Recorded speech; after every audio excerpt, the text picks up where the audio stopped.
नमस्कार मंडळी. सामाजिक जीवनामध्ये महिलांच्या प्रश्नांवरती काम करत असताना एक घटक जो अजूनही मुख्य प्रवाहापासून आणि सरकारी सगळ्याच योजनांपासून दूर आहे असं जाणवलं, वंचित आहे असं जाणवलं, ते म्हणजे एकल महिला. एकल महिला म्हणजे नेमक्या कोण? परित्यक्ता, विधवा, घटस्फोटित ज्या महिलांना कुटुंबामध्ये, समाजामध्ये कुठल्या प्रकारचा आधार नाही, अशा सगळ्या भगिनींना आपण एकल महिला म्हणून संबोधन करतो. विशेषतः कोविडच्या सगळ्या काळानंतर या महिलांच्या आयुष्यातले प्रश्न, त्याची भीषणता ही आपल्या सगळ्यांसमोर अधिक तीव्रतेने मांडली गेली. महाराष्ट्रातले अनेक कार्यकर्ते, संस्था, संघटना ह्यासाठी सातत्याने महाराष्ट्र शासनाच्या सगळ्याच स्तरांवरती पाठपुरावा करत होते आणि त्यांच्या सगळ्या प्रयत्नांना शेवटी यश आलेले आहे.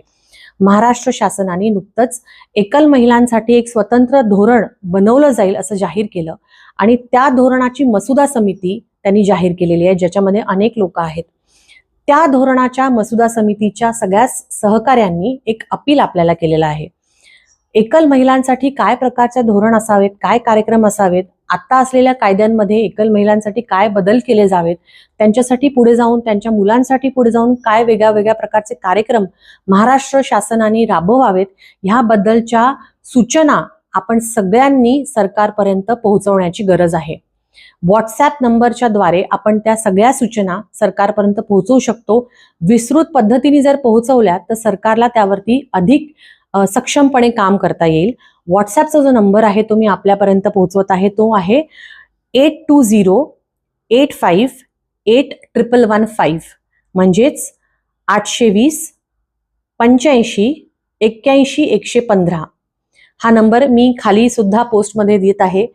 सगळ्या तमाम महाराष्ट्रामध्ये महिलांसाठी ह्या सगळ्या क्षेत्रामध्ये काम करत असणाऱ्या संस्था, संघटना, व्यक्ती, सगळे कार्यकर्ते यांना आवर्जून माझी विनंती आहे की एकल महिलांचं पुढचं आयुष्य आपल्या महाराष्ट्रामध्ये अधिक सबल व्हावं, ह्यासाठी आपण हे प्रयत्न करत आहोत.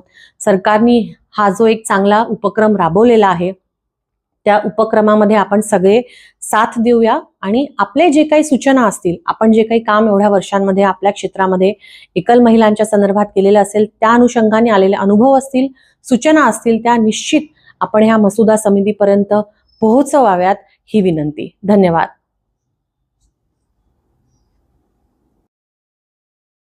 संगमनेर तालुका दूध उत्पादक संघ आपल्या दूध उत्पादकांसाठी घेऊन आले आहेत राजहंस मिल्किंग मशीन व चाफ कटर योजना. या योजनेअंतर्गत आपणास बाजार भावापेक्षा कमी दरात उपलब्ध करून देत आहे.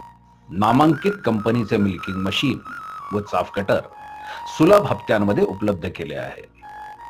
तरी सर्व दूध उत्पादकांनी या योजनेचा लाभ घ्यावा. अधिक माहितीसाठी संपर्क करा संगमनेर तालुका सहकारी दूध संघ, पशुसंवर्धन विभाग, अमृतनगर, संगमनेर.